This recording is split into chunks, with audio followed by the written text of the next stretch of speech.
यार ma'am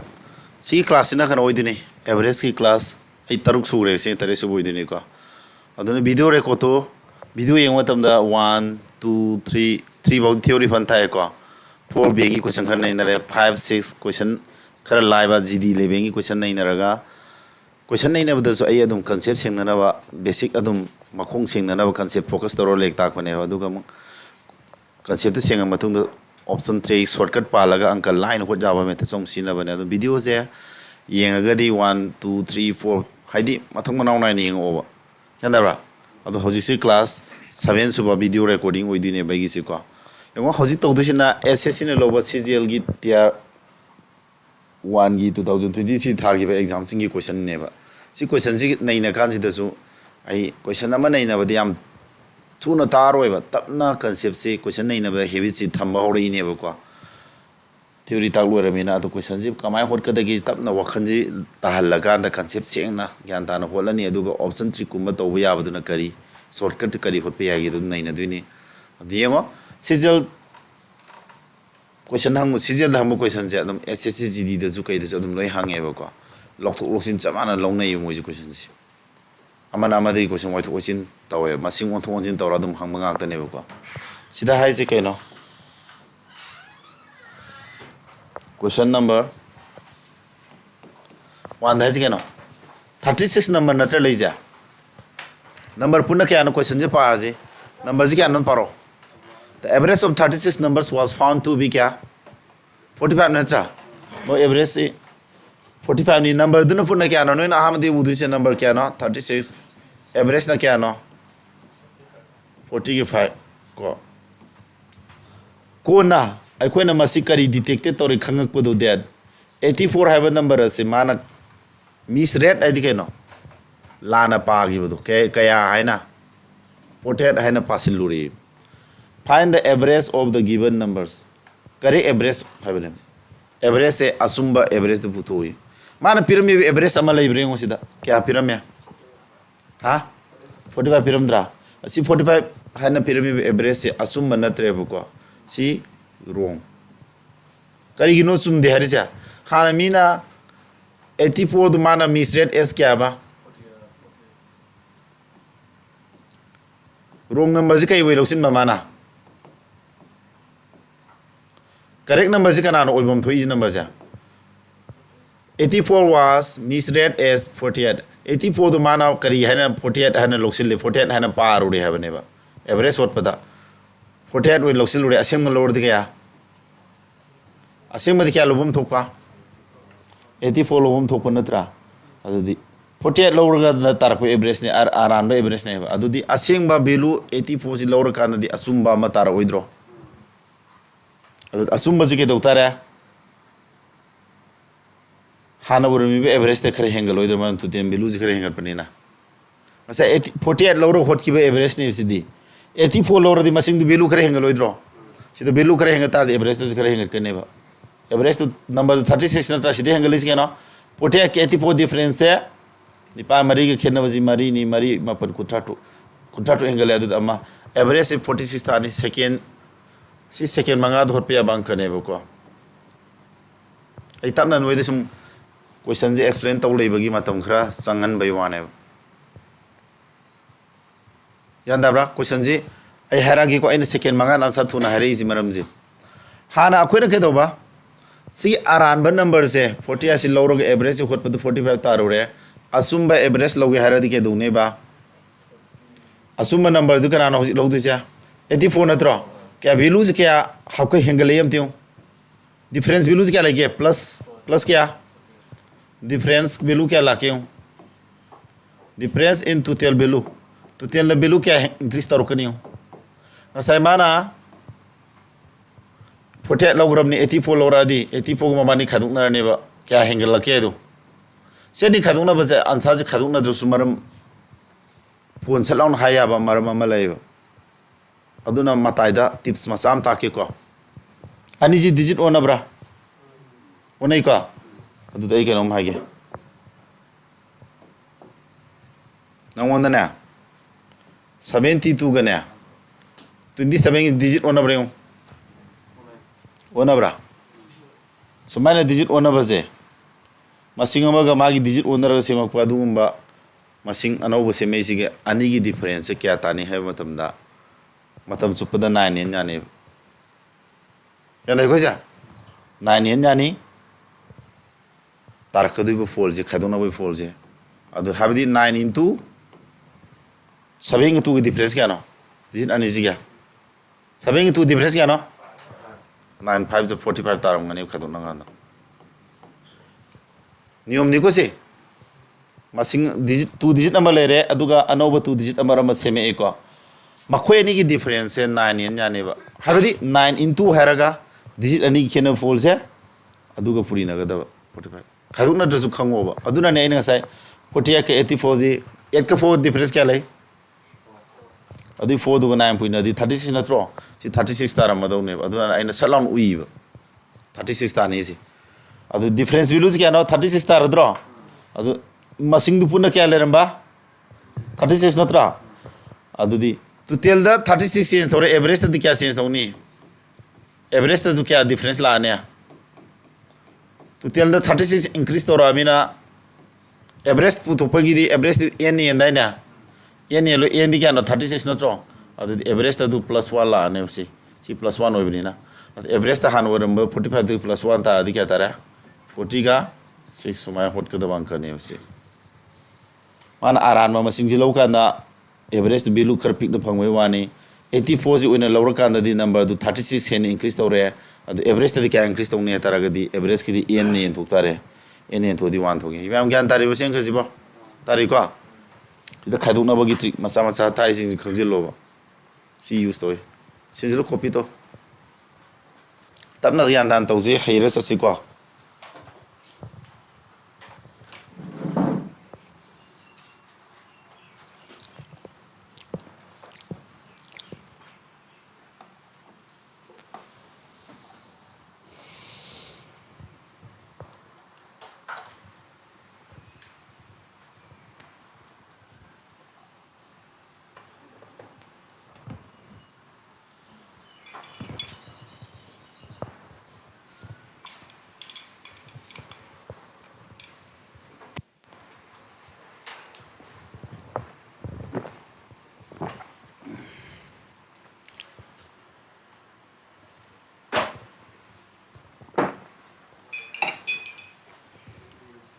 Luar basin ba?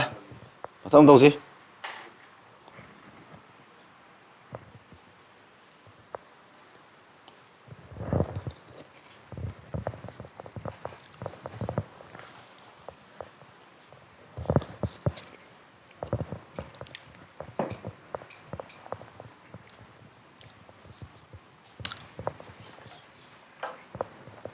Đây nè nè,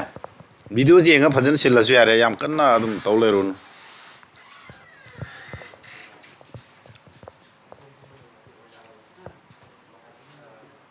Ya ba next okay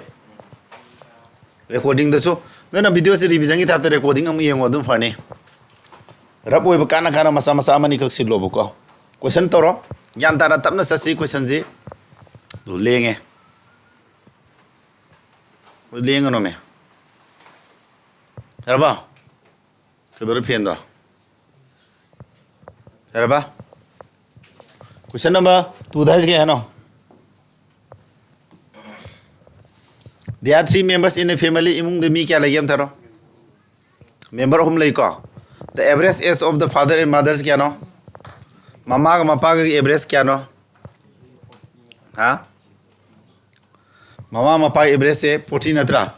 The average age of the father, mother and granddaughter. Masanupi ka moy hum pulaga na kya 30. Find the age of the daughter. Sidi mi loina haini angka je so rotra jo salon harakani sidi. Mama का पापा का average क्या no father and mother की average क्या नेबा question दो नोइना पाप दे खंगा में 40 नत्रो फादर ने मदर ने डॉटर ने मोहम पुलगन एवरेज क्या 30 नत्रा अदुन ताकपदी मपा का मामा की एवरेज सी ओरदी अखोन फॉर्मूला अनि सुब फॉर्मूला दो सिना दुनी को सीधी 80 सिना 90 10 तारमने n into average mi loi hai ni ko n ga average ke poina kya tai ba total value tai have na tro n have jina kai ne ba mi masing du na tra pun ba ha ma si ngo mi kya no mama mapa go di mi ani na tro mo average na kya 40 adu purina di total kya tarani 80 tarodro sin ta ko mama mapa pulaga sai 80 su hai ne sidana mi ohum na tro n3 warani adum average ke puina di total kya tara 90 3 ke 30 ke 90 ta tro sidana 90 ta si mama ne mapa ne kana ga punba masanupi ke pun manatro akon bagi sina khare hele si kai gino tara helak pura hele tara sa thai kanam te nate mama ne mapa ne adu gi sahi mathak tu da kana hapse lakpa doctor gi hapse lakpe ne natro hapse le bidu kana no sida 80 da 90 tara ti natro hapse le doctor gi ne natra doctor gi te har basa kyan taram ne da sidi anda sen togam bro munna mona kyan ta ho question hangning bodo sida hangoro sin bagi da maktadi no tong na bagi da maktadi nang notebook ta bajana yum da gyan ta na video ngi yenga to ya revision set bagi type to natra sida class first jaure ada revision set po oidorom ne adu video sidi nang gi heng exam ya da ai nang ji kaw gren khala le pau do na adu gi revision so oise yare video si akon video phangale ji kana ba ji sini ya yanda bro nana heng kaw ga na oza da ai nak la ga hangma hangdra su video sina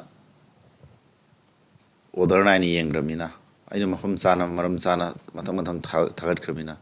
tadona madu yeng kana mata revision sa chare dana youtube ti yengani nga to push thamaga sinya dro lumana hoji matam da si matam jiga satna ba hoji matam ge technology je khoi sina ba haita ba ne na tra yana khoi ja adu nga to ni hai lam na le mi ma ma di noi di ai nak to sulai adu videos phangi noi di double chance ne phangi ai nak la question ai ge direct success unare question hangdo nin to yare adu khudong chaw chu le re revision satna video si mu phangi am phare dana sida gyan tar sakre khonem video mi nga double gyan tar ne adu ta di double hai re re ko lai si asuma rai ba di khar thuji kan te ko yengo question tackle to boje question nai na boje thu na ja tak tak tak to boje sum khara haigala je ba si sidai question je makal makal type so no question je khara lu boje yaw na nai na ba hora ne ba sum khara lai tak to bode ya ba na ngama boi ning ai wa khan do ko improve ham lai na re noi plus yan da ba sa noi ni ko mar hom yawri du so nai na makok tagi average sidagi na video 1 2 3 4 class manga video manga lai rabane do na ahama 1 do yeng thonga si ngamaga di numi daram da tu mi ngo ani yeng to hayeng na ani mu yeng to samai to ba fugal ob ta na khalo ai tar lam jen maning di sela ga su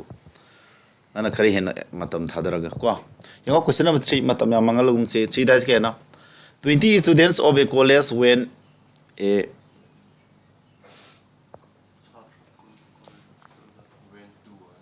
went to a hotel chalam mi habo rong ani ko satra kunji ke doba hotel ama da na tra 19 of them spent rupees 775 each on their meal mun mana pa hogudam ni ko mi kya no satra kun ni ko satra kun lere machi manong moi tarama panna de saba gi damakta lupa sam hundrawa mi 19 je mi tarama panna ma de ke doba saba gi damakta ke doba lupa sam hundrawa je thadai hai bani ko 20 I did 20 the t is tapi ji khangbra mi kun na na ti go si kun suba mi du hai ne question mun pawa tam je ba ai asoma da khara focus tawge ko didige tawge ko si video si maroina ason mada coaching lak am da mi ju yeng ba hi jana ba hai di khadang class ai video ji mathang khara sum leben ka khala ni si de di ko tapam tappa ga da le yar wa sum tapam ma da gi sum thugalak se ba tappa ga da le wa di ngon da adu haira ko no noi ju khara khona khalo ba sum noi na hai ta na sum pa da le ra ga sum tap le ra di boring chu ne ba hai ga la di ji khara thugat pa yare da step se ka je ba ko to di subai satra duna lupa kya spend do ba to di student my spelling si typing mistake kitang le re to di suba satra duna spend ko est se tapo do ne kun suba satra di est paroi ko mi am khak ta ne na tra lupa 19 more hele karai dagi average of all the kya moi kun gi ngasai average apun mam di lejaram ngani dana sang adi average adi sang ta pa to ku sang manan ma bilu ha pam le dana adu dagi di lupa 19 hena mana expand tawe find the total money spent by them makoi pulap sina spend toriba money apun bado kaya no puthu o sine question jilais question ji gyan tare ko adudi kuthara je mi kya no ler mi ja mi kun ne ba makoi kun gi average do average mon spend tori se kya no mon average the spend toriba paisa do expenditure hai tare ko expenditure mon spend toriba paisa do average expenditure se sinjak to mon expenditure tori se mi kun gi ji average piram rane pide 19 gi di kya no 175 se budi piram me ba mi tarama panjana rupees 175 to se budi piram dro mi kun gi average expenditure se rupees x in log de ba yada ba adre maram kai gi no sida 20 subu no pa do ke da wi hai more than the average of kanagi moi 20 gi average to dagi lupa tarama panne na mana use to harimna si average khang de yade khang da budu khang dra mina ke dara ko x oi loksil je adu maro se putai moi kun gi apunba kariba ma puto che tutel mani hamna tro tutel puto ke di kya tarne tutel puto kya di 20x tar oidro adu tak podi ke no mana hangi question jida answer ji mana pa me je ke nom tharo mana pa me answer ji ke no mana pa me answer ji ke no sina tro man pa me answer je sidi man pa me je si sum to le sigi sine mana hoji hangi sina tro anna sen to bro 20 sine mana hoji hangi ji moi kun gi apun madu sina tro n ga average ki puina di to ten natro si answer ji si tare khoi putok ti je answer ji khange ko kana 20 x 20 gi x ke puina di x khang dra di ya gi roi ba x kana ne ba makoi kun gi average to ni ha ba ne ba sima loksin tare ko phare adu di hoji horji moi taram pan gi average na kya moi taram pan jina lupa kya no thadari ja 175 natro rupees adu ta di moi to tel putok ma mani moi to tel kya tara puri na ne ata na 119 ga na ga 175 puina du ne ba understand to bra aduga si puri na be folam laser ni si puri na be thu ba pa me di thu no puri na ngam gadra without calculation column yaw do be da khara tam ji ko ai noi the option 3 puri ba 3 angka ji mi loi honar kani akoi na mayam da gi khara thu je tara ga di puri da ba da khara thu ba concept se seng na yam thu na wakhat tha dar ga thu no hot pa tam je ba ko 19 ga 5 puina 19 5 ji ga no 19 5 za 95 na tro pai ta mane 9 keri to dra tik ta ke ba ko 19 ga 17 ga direct pui no si ta ba 3 2 3 ta bane ko 3 2 3 2 da hoji ki khut pu gi ga na 95 to 9 pu gi na tra 3 2 3 da 9 pu chila di 3 3 2 natro nan tap na puri na ju ta ni ba do mayam da gi akhoi na thu je habni da sumaina thaina gi akhoi anga ori ngi tamak ko du puri na le di yaroi aina puri na 19 5 za 95 natro 5 ji thana maga ai 9 keri to bune puri na basi da akhoi na mayam da speed khare yang mo jine ka na ri se 19 ga 17 ga direct puri re ba ai 10 nagi na 19 bau do le ba number sing puri na ba trick ta khra da nei bo he 19 ga 17 puri na di ka da 3 2 3 ta re ko 3 2 3 du khut pu bana na chila di ka da ri da 3 3 2 ta dro adu ne ba in to ri si thui dana sia adagi noina tawrugum se ba thaina gi akoina tawrukpa school kari kana tawo ko puri bu tawro mapan manga ni funga mapan tare fum doi fum doi mari apsala di 70 mapal mapan tare tatu wanam puri ni sum dora mapan manga fum manga mapan tret aina soigre an majida suma hana ime theka loin kawra buri mapan manga ni funga mapan dre fum doi da mari apsala di kana pu tare na tro mapan taruk apsala di traunga adu di 175 yung 5 dere sikya tare 2 taraba manga tare train thoi trom doi ani hom sumdro sin koira lei habni da sum aina sigi puri na bada akoina mayang ma da khara tawri je sumba se dum sigi leben da khara kaw ba sumba leben je khara hinga se na saji ko adu ganda da mi ngonde ge dum laksara dongni yara ba adu di mi tarama pan ge pun mana si sin mi kya ge pun ba kungi punma natro kanana kharadi henmam thui munam taje ko sina mi kya ge punma na mi tarama pangi apunba course tu ne natra sina mi kya ge punba course mi kungi matak sina khara henmam thoktur mi kungi apunba course ni na kya ne hindu ja si mi adudi akoina sida ko ama thadar ji si mi tarama pangi apunba 3 kya ba mi taram panna punba sida kungi apunba ji sola kya tara ga kana apsela di soni mi taram pangi apunba natro mi tarama pangi apunba sida wali ji kana wali no kun subunu padu gi hapsela di moi kun ge punma yaroidro kun subunu padu gi hapsela di moi kun ge punma ne haya dore somju mi kun ge punma somju mi kun ge punma ta hal je kun subunu padu gi dikya ne ba rupees 19 more than hai ke no 19 hele hai ne ba 19 more than hai di 19 di loidro 19 plus to ni kanada ti lakti ba the average of all 20 moi kun du gi apun average to moi kun average kya na no x moi kun average x na tro sida lupa 19 hele ba ne sini blak tu ji yara ba equation sarai je gyan tai ngam ko understand to bro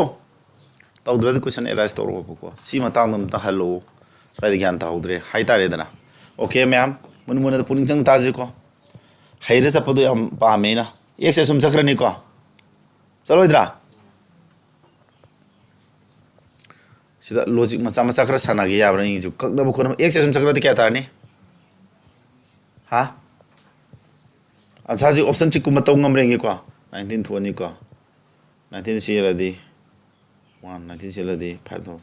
16 loba tarani ko x 16 loba tarani si puri nar di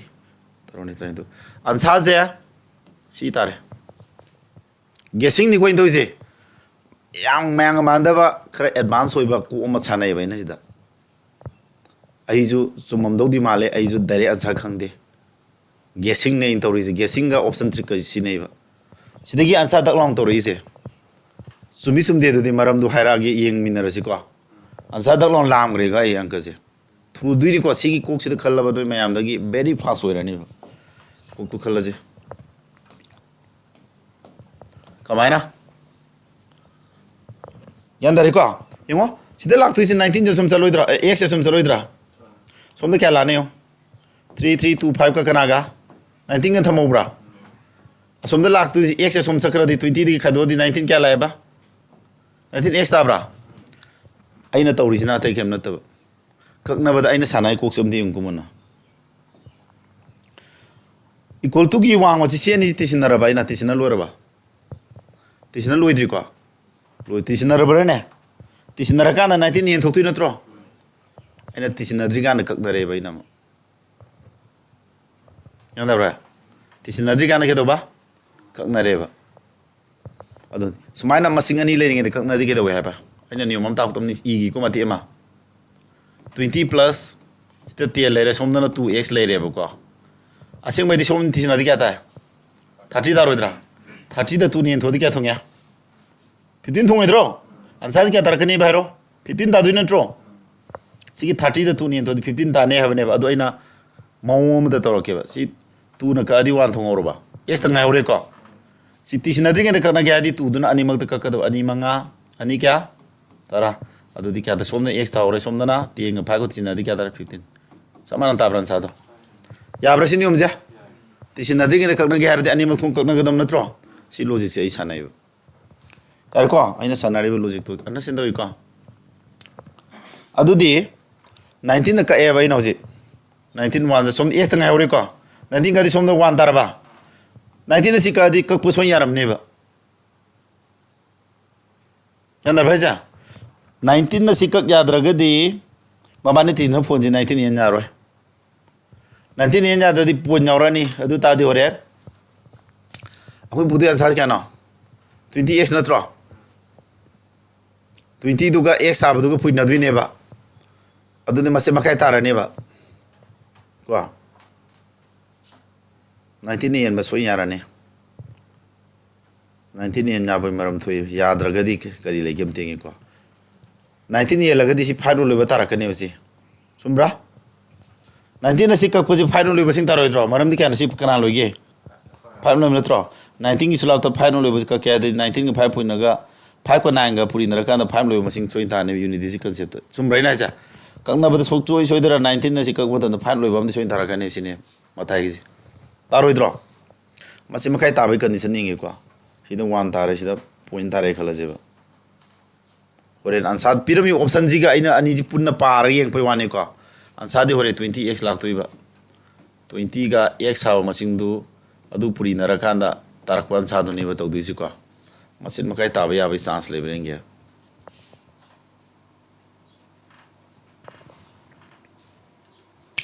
मसिन मकायदि तारोय अदु सि 5 लोरनी 5 को 1 पुलिदि क्या तारा 16 लोइबा number तारोइद्रोसे x 16 लोइबा number तारानेबा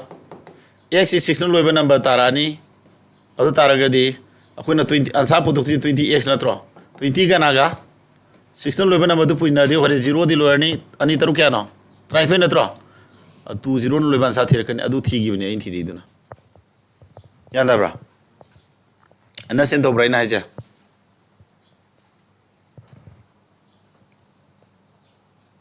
उबंगम दे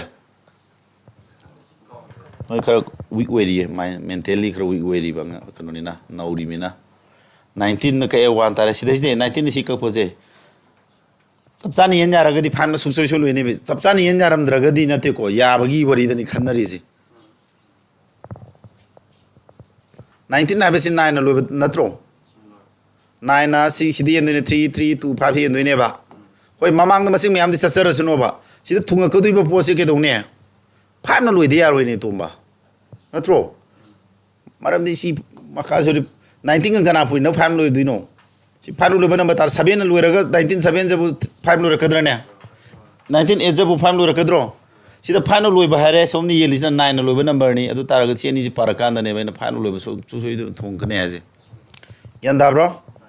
सुलाप खरसिना बनेबा अंडरस्टैंड दोइका अदु तारगदी 19 न सिदा येन मसे सबसारी येन या तागदी 5 न लोइबा सुसोइ थोंकने को अदि 5 का 1 का पुलदि आंसर क्या तारे 16 लोइबा ना आंसर दी मसिंगबुदि खरा ममांग द दिजि खरा दि लेरंगिनी को अदो लैजरगा सो आंसर जे 16 लोइबा नंबर दि तारकनि x की वैल्यू जे 16 सोइ लोइरानी तिसिनरा तारकदुइ नत्रोस्या अदो x दि 16 लोइबा नंबर वरे अदि होरे आंसर जे क्या बा 20 न पुइ तुइ नत्रोस्या 20 का x का पुइ नरो x दि 16 लोइबा नंबर नि 20 का 16 लोइबा नंबर पुइना दि होरे 0 यावबै मनिंग दे 0 महापनी 2 का 6 का पुइना तरोनी 23 2 0 लोइबा आंसर सुम थिगिबे वाने ऑप्शन जी को ओके अदु खंगामिन औजि डायरेक्ट अखोइ कनो तौरजि खुद थारे यंगाजे दुम फरेको असेंग बदु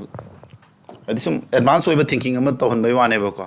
अदु दे द ककनबा यारम द्रगदि हाइबा कंडीशन नम सु हाइफेट लैदि लैनी को ककनबा यारम द्रगदि हाइबा कंडीशन नम सु लैनी बा आइना सी 19 मुदि सी सोम 19 तागरेम नत्रो सोम सासी 19 तागरे सोमदना क्या लेहरे 3325 प्लस 19 लेहरे नत्रो सिदा केदौबा 19 न ककनबा याद्रगदि हाइबा कंडीशन नमसु लाकनी को सोम साइति ककना याग्रम नत्रो सि ककनबा मतमदा 1 थोंग्रे सोम साइकिदि ककनबा यारमद्रगदि हाइबा पुरम लाने ककनबा यामद्रदि फ्रैक्शन तारअनी को फ्रैक्शन तारकपदुगा होरे 20 की पुइना कांदा सि तादबा याबै चांस लेबा अदु मखासिदा करिगुम्बा 2 गुम्बा 20 जु यनाबा 4 गुम्बा 5 गुम्बा अदगी 2 गुम्बा अदुमा लेबोरदि याबा फ्रैक्शन तारागसु को अदुना अदुगी चांस खर नेम दो माले सुम येंबदो को अदु खंददि यादे अदु 19 सरप रबली एलमसे 19 1 जा 19 को सुलाब से सरपुम चलजेबो को 19 1 जा 19 अदु तादि क्या ले 14 142 142 अदुनि 142 लादि क्या ले 19 5 19 6 जा 114 19 133 19 7 चले 133 with the 995 yen chapchan yai sula phabim kanai ni ko ado 19 si ka kan hore laktu si 1 chalani mathang 7 chalani 175 la ado si 1 ji ga kya tar x ya x 176 tar mani ko therefore answer ji 20 into 176 la ni ado di 16 loba tar tro sia 0 ani tru train thoi ani tra tram ni traunga ani ma ni ohum तादरो सुला फाबनी ना इकनबा गज तक तक थोइदना खोइना सुला फाव आइना तौ हारे मे तौ आइना हाइरि सिंग से आइना तौगिबा मयाम दोनी नोइना आइगी लेवल योगे है आइना तौगी मैम नोइ फॉलो तौर हो अरे को अंक अराइब मतलब मैम संगन ग्रे चंगी चते नती अखुन एडवांस लेवल की थिंकिंग अमाइना सिनैदना अदु यूज तौजे हाबनी मैम मैम दे खितंग हेंजे हारगदी खरा एक्स्ट्रा खरा समझलन खंगना बदु करिनो सिदा कुक याम थादंगाय लेतिना नोइ तालों तिसिनरो 19 के सिगे तिसिनरो ककना दुइ नै छात्र अमना तौदि नॉर्मल छात्र अमना कैदौनी से 3 क्या बज के दो सिनी तिसिना दुइ नत्रो 19 के सि तिसिना क्या तारे सोमदर क्या लेउनी बाइना दो 19 ने सोमदर 19 के सि तिसिना क्या बा ट्राबन अपसिला क्या नो मंगा के सिगे दि सॉरी मंगा के सिगे क्या तारे 4 ले बा अदगी 1 के 3 4 ला मनी ने 3 3 4 4 ताद्रो 19 ने येलो से क्या थोंग डायरेक्ट अदुम येलो छारे चुमबा अदुदी 19 की स्लैब तम अदुसु तो गया 19 की स्लैब तो फोन लोइबदी कनानो अदुसु ऑप्शन चिक अदुम सना याय को तोरगुम सि ककनरजे 19 ने सिगे अलदी 19 1 जा 19 क्या ले मौरे 14 ले 1 4 4 ले मे को अदुगा 1 144 लानी 19 7 जा 1 33 114 ले रे अदुदी 6 लानी स्लैब फाबै नि कानरजे ककना बजे थुरे इसी को अदुदी होरे पुथोते आंसर 20x नत्रो 20 के x सारी दिकना 176 अदु पुरी नरो सितारे दिस यान दावब्रा स्वाइ आइना सुरु कर नै रेबा कइगी नै रिनो कैलकुलेशन जे आइना हाजि खितंग हाई लेवल दा थिंक तहनिंगेबा यान दा भाइजे आई कोलम थादना ngasai चलो आंसर लामगरिदो सुमद्रो अदगी अम आइना कन नम खले इदु नते नते ककनबा यादबा कंडीशन लै खान कइनो अदु उरी नि मनुंग मपान फाउन उरी नेबा यान दा से नोइजो अंक जे हाइनबो होनो तम तम सुम समना याम लाइव मोंग द कांसेप्ट तामी अंकनी अदो आइना खितंग एडवांस लेवल को पुसिलकदो सुम खर लन तहोजेबा होय आइदा हाइत्री मिना तबना लाक्सनी हारगा सु नंगी आइ ताइदना से तबना होटपदु सु दम ताइदा नॉर्मल होटपदु सु है को खरा एडवांस लेवल की थिंकिंग गुम जे खर पुसुलो अदो मयाम दि स्पीड सिदि 100 मीटर रेस नि सेंदु जिना ट्रा याराबा से अंकजी ज्ञान तारिबा युमदा जो वीडियो अमु येंगो को नेक्स्ट क्वेश्चन नंबर येंग से मयाम Paro say soundless the pop. The average weight of a team of 20 people was calculated to be mi ni natra mogi ke dawa mi kun gi average weight 59 kg ni lai banatro it was later discovered that ko na khange ya banatro one weight was misread as kya 68 ngasai manabam yaugre sigil ko 2023 hangi butia wal gusini 77 होइगदो क्या माना पास लुरबा लाना 68 हाना लालिसिना क्या no 68 सी लालबनी असुमना क्या 77 assume 77 जोंनो honour को बिलु करे हेंगलोइद्रा अदु average से हेंगलाने करेक्ट एवरेज फुतुक नत्रा हाना ओरी एवरेज क्या नानो हम थारो 59.8 नत्रो आंसर जे असिदि खितंग चाव आंसर म सोइन थारकनी कावरनो 59.8 ने अदुदी असि थमो हेलक तुइसी 68 तक 77 लाख फसे क्या एंगल है मपन है प्रा मपन मी क्या ना कुनेन थोनी का मपन दो कुनेन थो कोई बिलु तू नेन थोदी 4.5 नत्रा 0.45 हफ्सला ने 0.45 हफ्सला दी 5 ला ने तो अद 59 नत्रो लेर में जा 60.25 ऑप्शन सी आंसर था ने कॉलम सुता था सी है सी मानवम ताक्रम नत्रो अमा ताकि तारादी स्पीड अमु तौरजे थेंग कनो गुबले तो को हायर में अमा ताकरादी आंसर जी थुन आई थुन होली चारबा अदनी साइ सिग समाना क्वेश्चन अमु वान तौग्रे तादि सि क्वेश्चन अमु क्या ना 4 अमु रिपीट तौरे मसिंग ओथोकना बै वानी नत्रा अतादि अहाम अखुना अमा हाइगी तारदि मतुंग लापदो कुसुमाय खु थांगम दौना इन तौरिस मान आई कोलम याउद्रे को मसिंग क्या नो जिन्ना दोरो दोरो मेथड पान गिसिना को सि मेथड से के कोइबा दोरो दोरो मेथड हाइजी को कोलम याउदना समायना चिन्ना दरा दरा लुसिन मिजे मी क्या नंबर क्या हरम तमजेबा नंबर कुन्नी यारे को एनजी कुन्नेबा हालर में एवरेज सिम खंगे असि आरान में एवरेज नि मसिंग लाना लौर पुथोक्रम आराम में एवरेज नि माना नंबर 77 सिनगदबदु कया सिनरबा 60 सिनब नत्रा अदुदि होजि असिंग 77 जि सिनदोरेबा 68 तगी असिंग 77 जि यौरनो अनबद मसिंग क्या हागो तारे 9 हागो तुइ नत्रा अदुदि टोटल ना 9 चेंज हेंगलक दरकार ओरेबा टोटल ना 9 हेंग तोरे एवरेज तदी क्या हेंगने दि नंबर कुन्नी ना कुन्नी थोबा याब्रो एवरेज त हेंगलाने अदुदि एना हनिंग इजे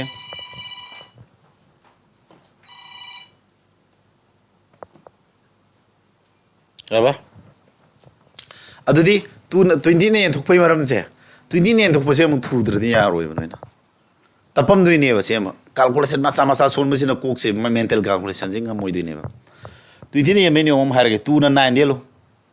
mapan gi tang khai tu ne lo ti jing ang ta tham bi ba tu no ne ka kro ba tu ka di 10 thamoro tu na sika di tu na 9 ne li ni khalo ko 4.5 thung dro mapan gi tang khai di mari ma khai na tro 4.5 ne ti nam yen thu di point matung point sile ma madu somdam namuk tu na tro 0.4% mai la oi dro adone average to kya hengalani ba 0.45 henga tu na tro hana oramana 59 kya 59.8 na tro sida kya henga tu ba 0.45 henga tu ne ba adu di chi ti sina bo jo kolom tha lai gano mind da tori du de di 5 la ni 2 la ni point matung 2 5 lakh pa aduga 50 de kide hengal 60.2 sumana to bro yan da ta da bro se sina thu bi tak pui wani ko hana gi dong tor se hana gi kho to hana gi du tor se hana gi en kya na number kun na tro wrong average to kya na arambe average to 59 point yes la li bani ko akhoi na ji putok thuina correct oi ba average putok thuine ba asum ba average to putho je ba putho kya ta 59.8 se da tisingadra khadu kadra mi yenga ji ko mana wrong number du kya no wrong number kya sin ramba 77 mo ta siwe sin em na tro asum number correct number du kana no correct number 77 ji sin na kya ta di value kya henga ta sin ne ba khoi na ji sin ro holo hai je value kya increase to ra 9 increase to da aroi na tra tu 10 na 9 increase to ta ga di average ta di kya increase to ra ne adu en ne lo en number 20 ne lo idro 20 ne la di kya ta ra 20 ne la de ji ki 0.45 na tro adu ta di average ta si hingala ne adu ta di nga sa no me average wrong average tu da kya apse lagta ra se sorry wrong average tu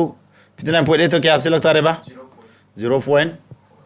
adu 0.45 di sina tro si ti sila tarak paji kya tare sin ansa wera ne haba anda sen tor ba 5 le re 2 le re 0 la 6 this is the answer am yaning e anda sen to ko okay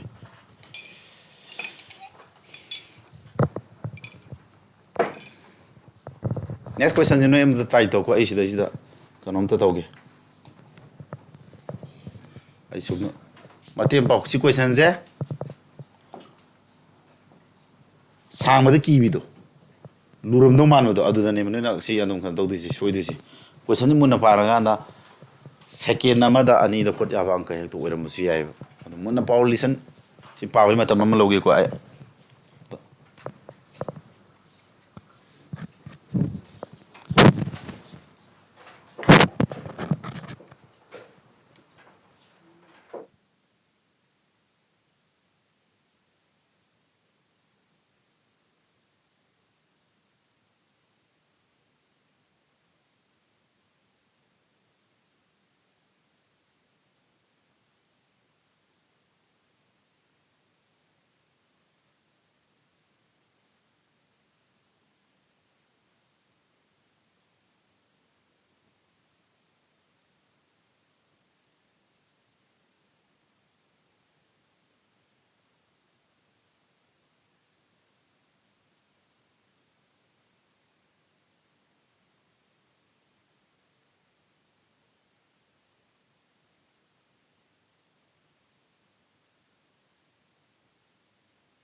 Hamdrabo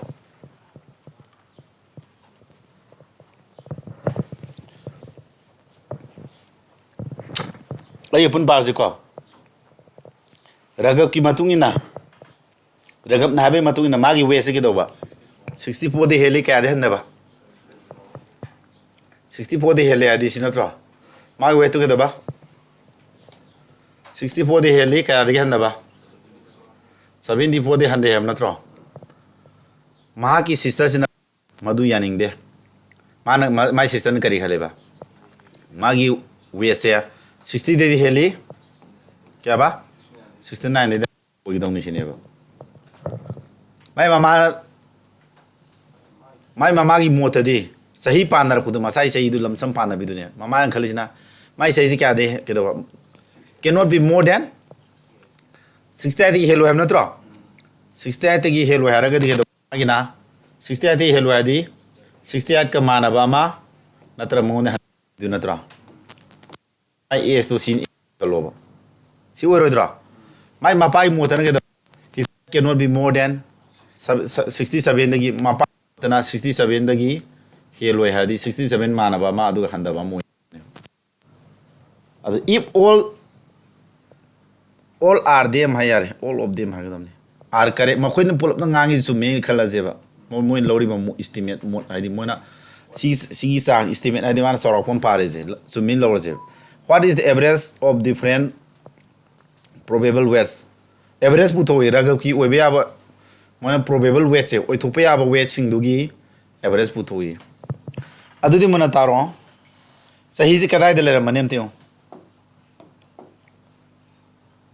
अदुदि 67 दगी हेनबे यारोय range लो थोजेबा 60 दगी अदुदि क्वाइदि नकपजे क्या न possible ओइसे probable ओइसे क्या तारे probable क्या तारे हां 64 दे हेलने हम नत्रो अदुदि क्या तारा सिदा 60 दि हेलने हारे अदु 64 दि हेनने हाबे सुमकदरुमनिना 64 दि हेनबो ओरगदि 65 ला रोइद्रो अदु क्वाइदि मबदा क्वाइ वांग बदा 67 गा मपान हाइदु सुमी नत्रो से सी फादर ना हाइबदु सी देरेबा 67 दि हेनबे यारोय हारे अदु 67 ओइबगी चांस लई नत्रा अदु 67 ओइबे चांस लई 67 दि हन्दबा बिलु दु यादुइनेबा क्वाइ नेम बिलु लोरो सिदा क्वाइ नेम 67 नत्रो सिदा क्वाइ 64 अनि गी रेंज दि थिरोक तारे दना 64 दगी दि साउ हेनबा के दोरे लास्ट तक फंगदु के नो 64 दि साउ हेनबा क्या 67 गा मानव नत्र मौनी पिपो इदौने अदु कना तारे 64 दि साउ हेनबा हार दिया 64 दि साउ हेनबा दि कना नो 65 66 67 वे अब नत्र प्रोबेबल वे तो सितारा ने मागी वे तो चुमद्रो मुन्न पाउने मपाना दि 67 दगी हेनबे यारो हारे 67 ओइबा मा अदुरी हेनबदि यारो मखा तारपदि या हेरे अदुदी मामान हारे 68 दगी हेनबदो मामान हाइजु सुमदि सुमि 68 दगी हेनबे यारो हाइजु सुमदि सुमद्रो अदो अखोइना ओइथोपे याबदो सबसाना लौर कांददि 67 दगी हेनदबा हारा मेना 67 बो लौ यारे 66 लौरे मंगोने हन्नमै लौ यारे सोमदना 64 दगी हेनबा ओइगदौनि हारा मेना 60 दगी हेनबा हाइजु सुमदि सुमिद्रो अदो 64 दगी हेनबा 67 दगी दि हन्दबा 67 गा मानबो याय हारे अदुदी अहोम ओइथोपे याबस क्या फंगेबा होम फंगबा सी एवरेज पुथो क्या तारे 66 तारे माने एवरेज सी थुन पुथोंगा मिजि कैगिनो सी करी ताइबा सुमाइना थंगना थंगना लेबा नंबर जी करी कोय हबनो एरिथमेटिक प्रोग्रेशन कवेना क्लास नंबर क्या दा ताखरे अनि सुबा नुमित ताखिबा एरिथमेटिक प्रोग्रेशन मतांगदो सुमाइना थंगना थंगना लेबा नंबर कमोसी नेचुरल नंबर नत्रो मखोइ अममम काला चली मसिंदु मानरमिन एपी कौरे हारे एरिथमेटिक प्रोग्रेशन ओरगदि मो एवरेज पुथोपसि मायाई तानी अदुम हारे पुथोक्तरोसु यारे तिसिनरग येलेरु मत मांगद्रो क्वेश्चन जैना हैदो लुबा मानबै वाने अखोना हाना थिनदा टाइप ओइ सुम यूपीएससी की टाइप सीसेट कुमगी आईएस की सीसेट कुमगी टाइप ने सुम लुबा मालगने लॉजिक तो सनाबदो या देखो सा अदुम क्वेश्चन सांगादि छात्र सिंह ने कैदवे पाबा तनबे हैबिट अमा लै लुरमदो बे मानबी क्वेश्चन इटेन देले हेक्ता खंदोबी सिगी हैबिट अमा सुम लैबने छात्रना अदुम मुन्ना डीपली पाव मनुंग थितना याइको Matham. In a group of 32 students, Satra Kuntrani told you that the average weight was Kiaba. We Kuntrani to average weight Sini. Satra Marizi Kedoreba. Tokre. I'll the average to Kada Handare. 15.5 kg the Handare. What was the average weight of those Tokimo Kiaba? Maridugi average to Futu Avenue. Yandare Cosa? Kosandiki Andare. अदु पुतो अंक होपदि कमाय तौने 32 सी पुइनरने मोय मरी तोखरे 32 मरी तोखरे क्या था गादा होरे कुनिपान इनटू फिलानी को आई लॉजिक म तौगे का मेथड म तौगे फोडियलदि निपान तरेट nipan si puina phone dagi nipan ga answer tarakadu se ai ure ba ko gidi aino manung du ure ba ko na ko sidai ko na shortcut tu ne ba ina ngamak yeng adu si inge ko mental gal se ure sa mental gal sam da toge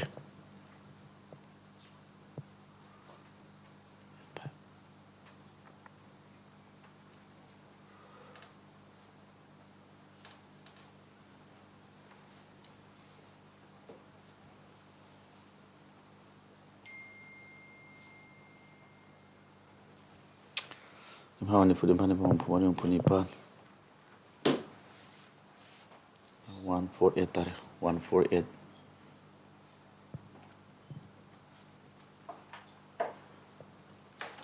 mental da togi to ni da taman gi doroba tare ka trawang puina de samaga samanga du da sama ni 1.5 sama ni 1.5 tarisina Rampang ni pag ni 144 da mari absila di 148 148 tagi samaga di 1.5 samaga mapan tara 39 lah 39.5 sita diba sina ka dore tare ka tragam pun di samaga samaga nipan 1.5 tare sina 144 da mari absila di 148 tare sini kadona dore adu 39.5 speed to sum tambai wani da tara ko tari ko tham si sume ansadi si tara ni ko lakpai marum do sum haidi kana gum satana speed to note kya di si leven hola kane ko ain dori da mana sum uthokpai wani ba tapna di tak tori da nei jo abra puri na bo oigra mo oigra yengo se sata kya no moi average kya no 18.5 natro adu di total puto di kya tare amal lejrani ko sida hoji mi tare to mi mari to krati kya danga re kun ni pan danga ora ba moi average kya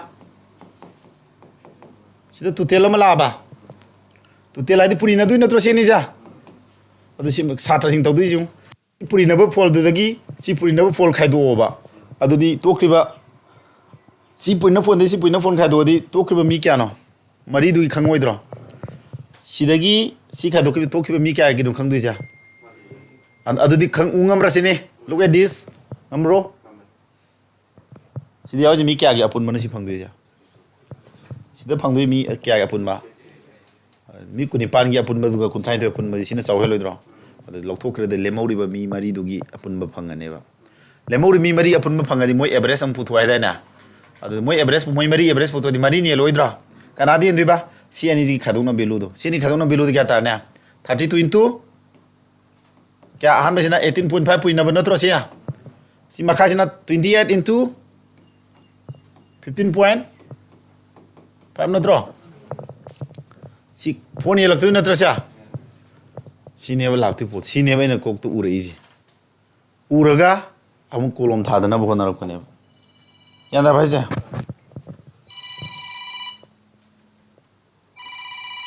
ando tuin na paira sa da santo kana no class story kana yo araba sidi araba tamna to phutong do tam lo ba noi thieng ba yar ko sia adu di ke dore si phone yen du na tro phone ka koi ga sani om ta khidai na mari ka le tonga na nipan mari ka di tare ansadu aina urei du suma ba aina khadong na dringe da ka ke ta ta mani suri na tro kai no ani thung kai je praman dog yo 16 dagi 8 ka do si da phone ye lo kya thung ne 16 di 8 ka do di 8 ta dro 8 ta phone ye lo kya ta bam the 2 ta bam thok tro aina khadong na dringe da kana ga di phone si dum ka ta re phone si dum ka ta re 4 di 2 ka do di 2 sum dro ai khadong na lo dringe da ka kya ta ra ga ani ma ka ta re ta mani ma understand do ko si ko masa masa ja use to do fan utilize to re ko adu ne to ji adu taktu answer kya ba 8 into 18.5 minus 7 into kya ba 15.5 sini ba ini ngasai last tu uri itu understand to bra adu ne ba si myam samag last uruk pudu ne ba sina angka ji noi toi hola ka noi ju urak ne ba adu in last ki ji phu ji point nya wori thaklon ungam da ba adu ni puri be na khara to ido am sula phabem kanar ji tare ka traunga ga di traunga tare sama ga manga natro tare na kutraunga poi di 5.5 poi di kutraunga am thokani sama ga 3.5 hapsila di sama ga ni 5.5 si puri na ji thu dong ni ko se 8 ke 18 pui na di ka na 144 tai ba ai puri trick sim mun taw ko mayang man da ko khara khara scenery sing learn to hok je ba 8 ke 18 pui na di ka no 144 natro sula phamen nungai ra ko di 18 is 144 144 the 8 na 5.5 puri di nipan manga ni fu natro ni fu du point matung digit ama thang ro di 4 ka ni kara ka di adu di 8 ke 18 pui na 144 the 4 kara di 148 ne se lak to si adagi 7 ga 15 pui na di tare ka traunga di sa manga ne ba sa manga du da mo ke do ba tare manga kya no 0.5 ka pui ne ni ko tare ka lemori 0.5 pui ne tare manga kun traunga adu point matung da digit ama tham do mi na 3.5 la ne ba adu di tare ka traunga pui na ba sa manga du da 3.5 hapsela di 3 hapsela di sam ni 5.5 ga si la ne adu answer je khanona di 0.5 lo ne si ni khadung na ba yum 3 ta ge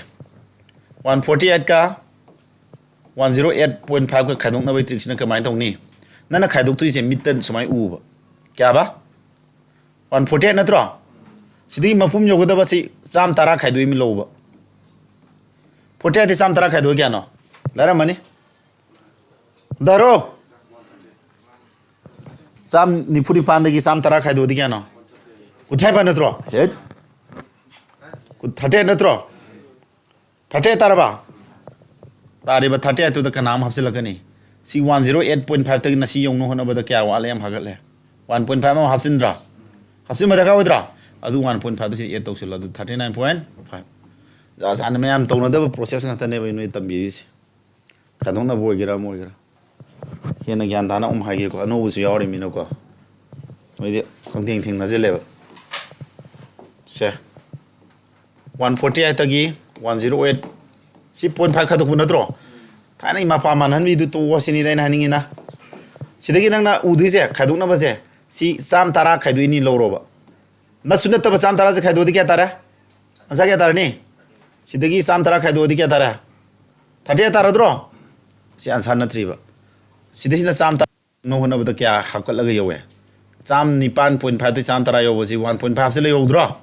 si 1.5 to si di 8 to sila kadam ne adu kya tara 39.5 tara ne understand to bro adu raiba pramano ma win ta ke se tiendagi nang ne 2.3 khaduk se ba nang to du se tiendagi ne 2.3 di thang na mapum du kana no 3 win khaduk kya tara tiende 3 khaduk kya tara ke 7 tara dra 7 du nang kana apsi ni side side si mapum 3 ji ong no hona ba kya wala 0.7 apsi laga mapum jo du na tro 3 ja si 0.7 du si du napsin biro lo very very easy logic si khanga ba understand to bro tiendagi si 2.3 hapsin du ne ba nang na khaduk tu ne ba adu nang ngak tang nang mit 2.3 de kitang chawkat pa 3 join khado de 7 tare adu nang nga sai 3 du na tab ni na 3 jong no hona ba da si kya hapsin gi 2.3 de 3 ji no na 0.7 hap tro 0.7 de si tak mon napsin biro lo very easy suma logic ma sama sa ji to ga ne ang thur ka du understand to bra yum da phajane ngo suma ma sama sa kana ba jing je tak notebook to sinjilo lan dok silo ko mathang question paro kena lupa samya khaji da bina 10 pence for rupees 8 is b buys 10 pence for rupees kya nipan piraga 10 erasers for rupees 5 is and some sharpness 4 haigadam ni ko check tong nang dre mera jin rupees 4 is what is the average price per item in rupees 10 pence for rupees kya kolom tara ma man pan pil mari fully thokre tara 10 result for rupees 5 jang khai cham khunta lai gre some sharpness for rupees 4 is okay cham khunta kun ne ba manga sharpness manga ꯑꯣ ꯄꯣꯠꯇꯣ ꯑꯥꯏꯇꯦꯝꯗꯣ ꯈꯪꯍꯟꯕꯩ ꯋꯥꯅꯦꯕꯀꯣ ꯑꯗꯨꯗꯤ ꯃꯉꯥꯅꯦ ꯃꯥ ꯄꯨ ꯂꯩ ꯃꯁꯤꯡ ꯀꯩꯅꯣ 10 pen 10 10 15 ꯅꯦꯜꯂꯛꯑꯅꯤ 15 ꯇꯔꯨꯛ ꯇꯥꯔꯝꯃꯅꯤ ꯁꯨꯃꯥꯏꯅ ꯂꯥꯁꯤ ꯀꯣꯏꯁꯟꯁꯤ ꯃꯨꯟꯅ ꯒ꯭ꯌꯥꯟ ꯇꯥꯗ꯭ꯔꯤꯀꯣꯅ ꯇꯥꯗ꯭ꯔꯤ ꯑꯩꯁꯨ ꯅ꯭ꯌꯨꯅꯤ ꯊꯦꯡꯅꯔꯤꯁꯤ ꯑꯗꯣ ꯑꯩꯈꯣꯏꯅ ꯃꯌꯥꯝ ꯍꯣꯜꯂꯛꯄꯩ ꯀꯟꯁꯦꯞꯇꯣ ꯄꯨꯁꯤꯜꯂꯛꯏꯅꯤꯀꯣ ꯁꯦ ꯑꯣꯀꯦ ꯍꯥꯏꯔꯒꯦ ꯂꯨꯄꯥ 150ꯒꯤ ꯄꯣꯠꯅꯦ ꯃꯥꯅ ꯂꯩꯔꯤꯁꯤ ꯅꯠꯇ꯭ꯔꯥ ꯄꯦꯟ 10 ꯅꯠꯇ꯭ꯔꯣ pen 10ꯁꯦ lupa kya nipan puluh total kya tara lupa nomor full lermani ko adagi eraser kya eraser tarazin lupa kya tara lupa manga tara yang kai lupa kya le thokre hero 30 lupa kun wali bra adi mana lupa kya piraga lupis mari piraga no lemori lupa kya no 130 ꯋꯥꯗꯤ ꯂꯨꯄꯥ 150 ꯄꯣꯠ ꯂꯩꯕꯅꯤ ꯂꯨꯄꯥ 10 ꯉꯥꯏꯍꯧꯔꯗ꯭ꯔꯣ ꯁꯤ ꯂꯨꯄꯥ 10ꯁꯤ ꯃꯥꯅ ꯂꯨꯄꯥ ꯃꯔꯤ ꯄꯤꯔ ꯀꯩ ꯂꯩꯕ ꯁꯥꯄꯅꯔ ꯅꯠꯇ꯭ꯔꯣ ꯁꯝ ꯁꯥꯄꯅꯔꯗꯨ ꯀꯌꯥꯅꯣ ꯈꯪꯗ꯭ꯔꯤꯕ ꯃꯥꯅ ꯁꯥꯄꯅꯔ ꯀꯌꯥ ꯂꯩꯒꯦ ꯑꯗꯨ ꯈꯪꯗ꯭ꯔꯤꯗꯅ ꯑꯁꯦꯡꯕꯩꯗꯤ ꯂꯦꯝꯍꯧꯔꯤ ꯂꯨꯄꯥ ꯀꯌꯥꯅꯣ ꯄꯨꯟꯅ ꯂꯨꯄꯥ 150 ꯂꯩꯕꯅꯤꯅ ꯂꯨꯄꯥ 150 ꯂꯨꯄꯥ 10ꯒꯤ ꯂꯩꯔꯝꯃꯅꯦꯕ ꯑꯗꯨ ꯂꯨꯄꯥ ꯃꯔꯤ ꯄꯤꯕ ꯁꯥꯄꯅꯔꯅꯤ ꯃꯥ ꯂꯩꯗꯨ ꯂꯨꯄꯥ 10ꯒꯤ ꯂꯩꯔꯗꯤ ꯁꯥꯄꯅꯔ ꯀꯌꯥꯅꯣ ꯁꯤ ꯈꯪꯗꯕꯗꯨ ꯑꯩꯈꯣꯏꯅ ꯁꯤꯗ ꯄꯨꯊꯣꯛꯎꯔꯅꯤ ꯁꯥꯄꯅꯔ 5ꯅꯤ ꯁꯤꯃ ꯈꯪꯍꯧꯔꯅꯤ ꯑꯗꯨ ꯀꯩꯅꯣ ꯃꯥ ꯍꯥꯏꯁꯦ what is the average price per item pot amamamgi item amamamgi per item adi item amamamgi lupa kya sangsata pathwadi item punna kya nom tharo si item masing dune basi daka waji total item kya no kumanga natro 25 item natro 25 item gi average price se sigi average price se puthok tuine basi mayai leri si average price se puthoke atadi total paisa lupa 150 du yelo oidro kumanga na 150 yela ne du taruk thongani this is the answer कसी lube नते ना अनोब थेंगनबगी सुम लूजबई माने यान तारिबा मयाम आइना तोइसे question तक पाबगा खुन फांगा मी अदो तोइना होलखाना question मसिंग यान practice तौर खंगमखिनी अदुना क्लास तपना यंगु को नोमक आइगा थेंगनरगा हाम लाकवसिंगी आइना नोइदु पिनिंगी टिप्स आइना फना लाक ताकपा हिजनु को आइना प्रमाण अमा तौरके Switzerland scenery yam फजरेबको aina ngaujaba mafam ne ai koiba phangega ngasi koiba khangji sa ai kaisu nungai ro da mafam de hawa nungsi adjust tawno hono matam khidang changdro madui nungai bai mahau lobom khangi roi ai noina paame ne nungai ne laise ai khangdeng thingna ba ai gi ai ngonda gi na takpagi knowledge phangbai mahau do lo phangi roi maram de adaptation ama changi na ahan bagi changdabra ai nungai ro ba imanaba nungsi ro mai mayum do koi saleba imanaba nungsi bai marak leiba loina nungai bai manaba marak leiba nungai ba do mai mano le kan isu suna dabagi hena dabam leitro acclimatize ko ba haibam leidane susinna han ba haibam adu yogdri me yagiro aduna like aigi lek tai sunu susinna bagi stage amadi changi ne gap amadi adu noina tap na me lakadong ne photo laksagani yan dai ko sa ahan ma question suma thengna kanda as haiti na launa han mado thona han mado adu yade habe na de sum tam changani chang horamani noi natra nana numi mani mangai sujilami nang changamani adumaina yare ko changkini adu ngai haiba changdring ai du da sai oido mande ya give up tok podo hauda ngai give up to bai haine bi jam leiba satra sing da adu ne noi da tawuno haise kendabra akoina success haiba je stair mani khanje bako akangai expert myam amana haiba am lei aina su haiba aina zo dum hygiene ge si waji ko mai papa gi step se sum stair ka ba je aha me gi stair je am thi wang ne atai da di lai ne am steps ne kai kan doris difficult ways the steps of success is difficult at the first step ne ham steps ne kan lu ne adu ne ai ge susina ra phajane suna hor adu ta thabam soiro right ko sinai this next thujilage the average of 8 numbers kya masing nipan average kya na moi marakti number kana lo thokro ba number am log thokre average kya dang haure ba moi nipangi natra nipan phumari taret adudi moi taret kena the average becomes kya with your entra 140 answer 4 tarman sidi live ni ko thun hari se mi loi harakani sidi aida nate mi loi na harani khange moi nipan natra hanle mi se moi nipan gi total kya tare am tiu si formula si ai ni formula ni ko moi nipan le rame ko moi nipangi formula ji moi nipangi average kya ne ba 18 ado moi nipangi apun baji purina di 18 age di sula phaba mi na di talong thamani ado moi ama tokre hadi kana da ngai hore tare tanga horba moi tare ke average no 20 ta hore ado moi tare ke apun mam pu to ke di purina ro tare ke kun ngadi samni fu taraba ado di tokri mi du kya no ye ado di mi nipangi apun baji dagi tare ke apun ba khai dokro kya le more mari le modra tokri mi du mari wor madan ma to ki be ni si ngai hore library si di lai da na yung SCGD no win lai dra CGL question wizard so CGL oigara job bi oigara adum GD gi level na hang baje dum yaune yani ma SCGD si level gumba sita kita hangal pase dum hangi da GD da su ko laiman na taw yaro kan di question ji ko CGL da hang bu question GD da dum hangi GD da hang bu question CGL na lora dum hangi aduna noina aina ja dum thajo like sei tare surom ni ta lei je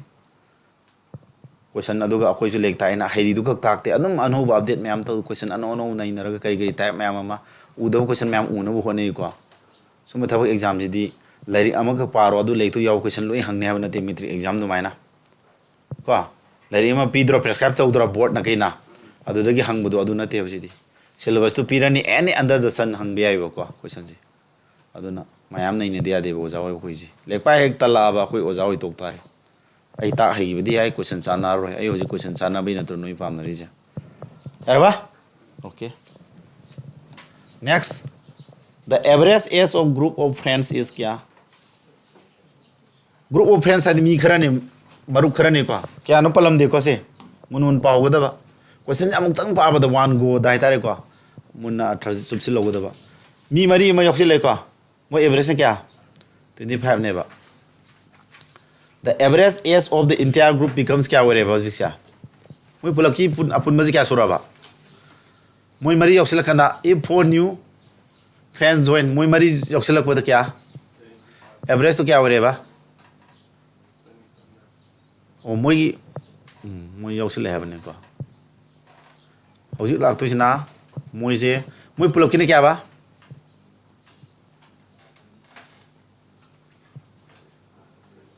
okay ai question ji ai hot pa hok dore mun pa ko noi question paring ai di som hot pa hor ge ba kolom tha don hot ngam ring ge do ni da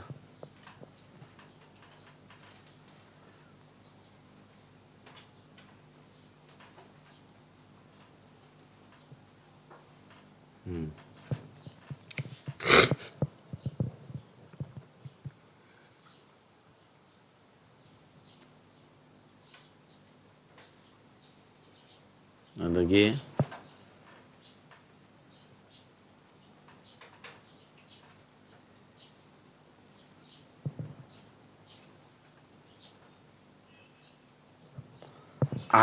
hana mi kya le ngam na tro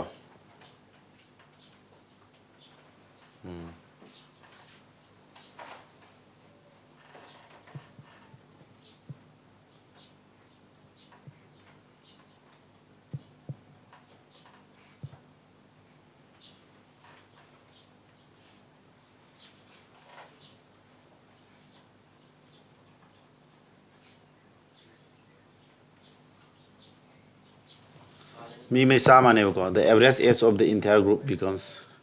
26 or moi ko block je kain udri je na x plus 4 la ne ko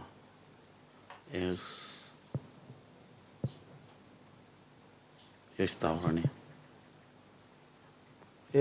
ai na kono soire x plus 4 se puna do x plus 4 se puna mai to kumari ai ni pa 104 ne ko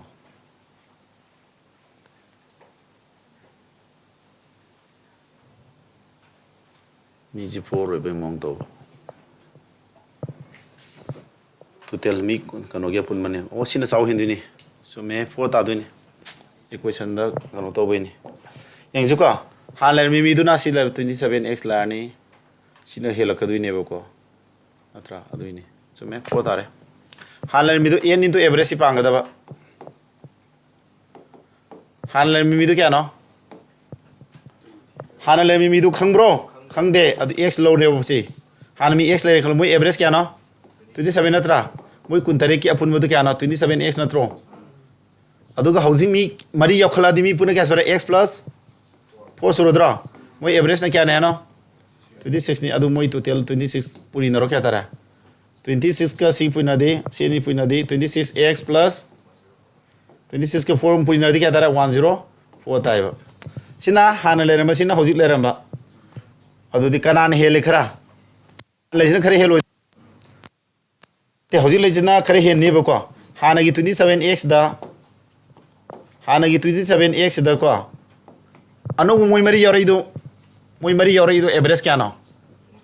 मोई मरी average 25 ने अनि पुरी ना दि total क्या ने हाने अनो बो यारि मी दो 100 ने बको सिदैदा अनो बो यारि 100 तो हबसे लदी सी यारो कदो ने भादी अनो बो यारि 100 तो हबसे लगा सी टोटल 26x plus 1040 यारो कदो नत्रो एंड दाबरा सिदि क्वेश्चन सारिसे हाना मी x कक लेरिंगे की अपुन बसी लेरे हौजी मी मरी हम हबसे लगे x plus 4 की अपुन बसी लेरे सी मी खरा मरी की हिसाब नत्र हेलेइजे हेलेइबा मी मरी की दुकी सांग दो क्या ना सामने अदो हबसे लदी टोटल योरा अनि ओसी माना यारे को अदो दि 100 से असुम चलो दि खादोरो दि 4 थारो सोमन 26 लादी x equal to 4 ana राइजे समाना ana सिन तो इको होली जियान दाबरो दाबरो इंतियास यान तारे अरिस एरिस्ती युमदा सदम येंगो को से कसु लुबदी ओइद्रे को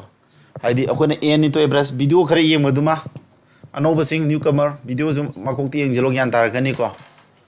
नोमदा अनि गु मेंग थो नत्र अहोंग गु मेंग थो जो हम साना साना रग को तमना ताकोनी लोइना क्लास नंबर 1 फॉर्मूला अनि खतने इंताइदु फॉर्मूला नि दु पानबो क्वेश्चन अरा अरा बंग होले मथं क्लास 2 थ्योरी क्लास नि क्लास 3 थ्योरी क्लास नि अदुम तब नि येंग याबन आई वीडियो दु याम लाइन लाइन ता आइदि तबना ताखिबने next the average weight of 15% is increased by क्या मी क्या ना मी तरंग आगे average weight से क्या दबे 1.2 की जेले मी एमा मी तरंग आना throw when one of them whose weight is क्या 51 kg लुम्बा से क्या ना अनो मी में सिंधु कोई नत्रा अनो वो मी से क्या दौरा मी देंगे तेबा 15 तक कोई नदी 180 नत्र 18 हेंगल मन सिदी 18 हेंगल 9 11 सा ताने ऑप्शन नंबर 18 already 69 तारा मन दिस इज आंसर ममांग द ताक्रसी सेकंड मंगा द लोइबा बा अंक ने करिगिनो हाना ताक्रम ने सी क्लास नंबर क्या दनो म यावग्रे नरांग गिदरा 6 तर 5 तर मन सिगी टाइप मानबम नै नगरे कोई बिदु क्लास 5 तर 6 सी क्वेश्चन मानबम नै नगरे यंगो जीडी दने को दो जीडी दंगी दम सीजल जो मांगे जिनी यंगो से को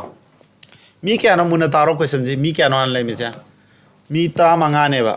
मोई तरा मंगा की एवरेज के दो बा क्या इंक्रीज तो रे है ना मोई हाना ले में एवरेज तो दगी क्या हैंगल लेबा 1.2 kg हैंगल लेबा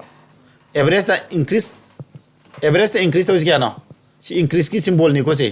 ते का खोले से एवरेज इंक्रीज तो इस क्या ना 1.2 kg के दुकान दा मोई मरक तो मी अम कक्सी 51 kg लुम मी जी कना ना मो सिंगरेबा अतोप मी मन मो सिंजल कोइनेबा मी मसिंग हेंगलक पर दुदे हाना लेर म मी दु हेंगते को अम तोग माय मोत अम योरकने एवरेज साइड मी दु हेंगत्रे को मी दी हेंगते कना दा चेंज लाकपा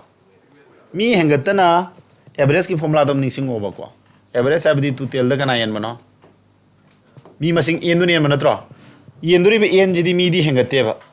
अदुगा एवरेज ते हेंगत pies गेनो C N G हेंगते अदुगा average ते हेंगल हाजिन ताब टोटल दु हेंगल पै नत्रो सी टोटल ने हेंगल तागदी ये ले वैल्यू दु पी मदे चौखलादी एवरेज हेंगल तो नत्रो टोटल वैल्यू दु खरे हेंगल ले कना ने हेंगल लिनो तो क्रिब मी दु महता यावरे मी दु न सही खरे हेन लग पै नेबा तो क्रिब मी दु सही क्या 51 kg लुम नत्रो माय महता मंगोंदे खरे हेल म अहेन मा ला मनेबा अदे एवरेज ता क्या हेंगल पनो 1.2 kg हेंगल नत्रो टोटल पुतो के दी टोटल क्या हेंगत के पुतो के दे दोता टोटल क्या हेंगत के पुतो के ता दी टोटल पुतो फॉर्मूला के ने n into average नत्रो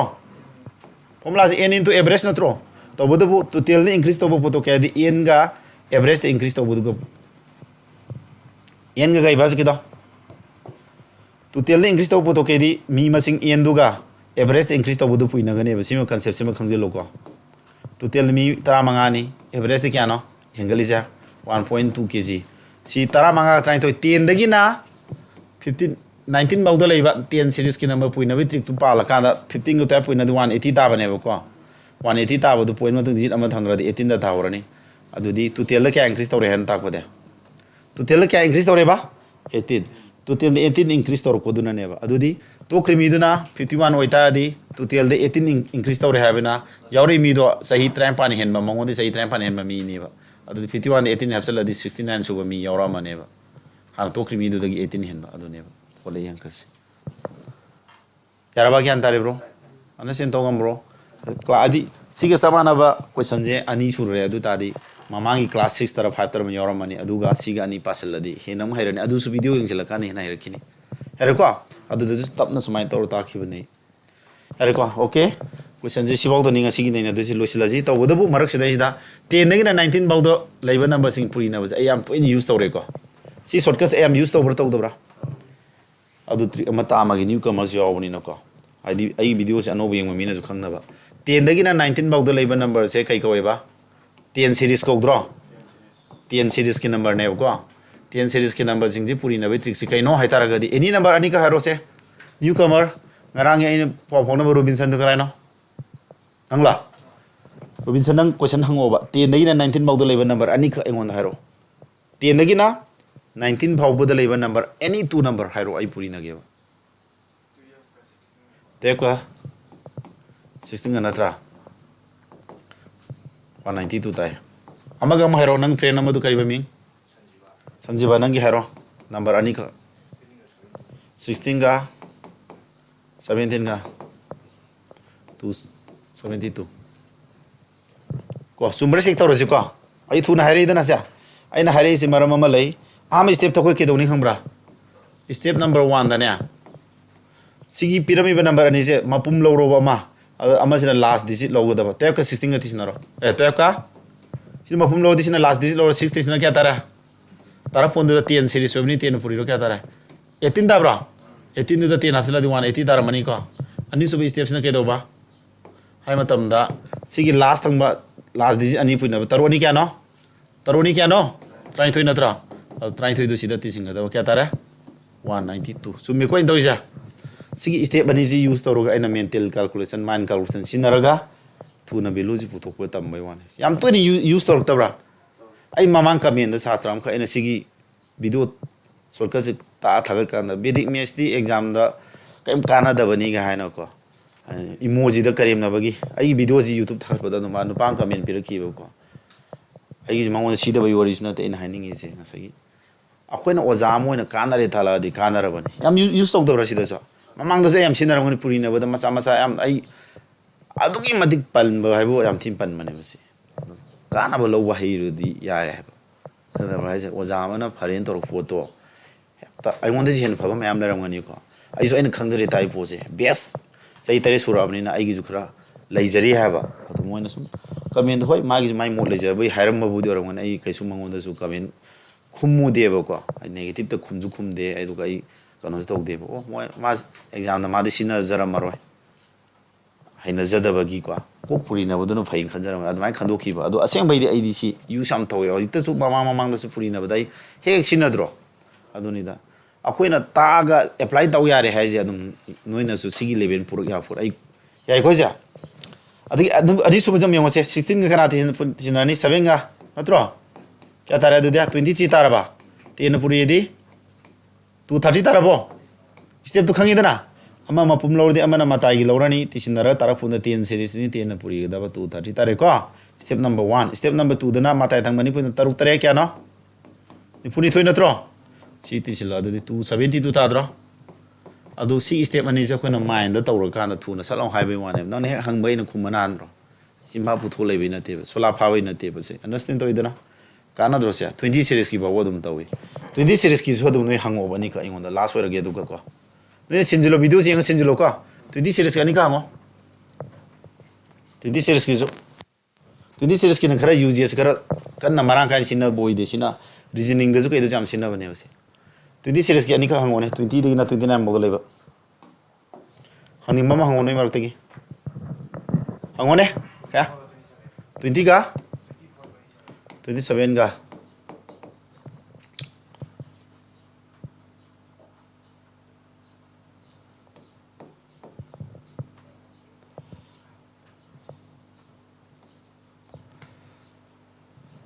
Catruk ni puri pantani. Yang juga, kemana? Chatruk ni puri pani ko. Ama da 24 ka 7 ka tisinaro. Kya tara? Into 20 series 20 puri ka daba. Kya tara? 31 dabra. 31 da 20 puri di 620 tar mani na. Ani subi step ta mari tare kya no? Kunipa natro. 640 tar mani. Thudra. Kari kana dri besibo. Si sorka se. Ai thu na nga mi si kana ri natro. Long se ba dune. Oza sing na takpa ai gi da na tere atopo oza gi video yengo Manipur da su myam tori myam se yenga do ni kana bo lo re. Mai pak te gi da mi ngon da ne. Kana bo lo haira lo re. Nang success tu maru oi je ate kai maru oi de. Thaba ma to ho. Yare ko. Sida lu silenga si class. Taba me ngyan dai ko video si nga yoro ama toro WhatsApp ki group ki through da adam hango. Akhoi do coaching so yaw do YouTube ta video adum ai YouTube ki channel ki group ma semi ba. Question hangi adum ai sanga di video sem shortcut ka dum ngarang trigonometry ga hangi adum ai shortcut ta kwai gi live daily som da thakna ba method oi ger moi ne kaisu hen nga leite ai adu shortcut ta thagi bane dum adu so awar pa nate video sembi re thari ko ojawar di khara ju khathok tare adum aina tobi akoi satra khak na te mi gi bo tobi ri noi na ke do hen na to roi dinu hango noi ju khang da be ni daw le ba ko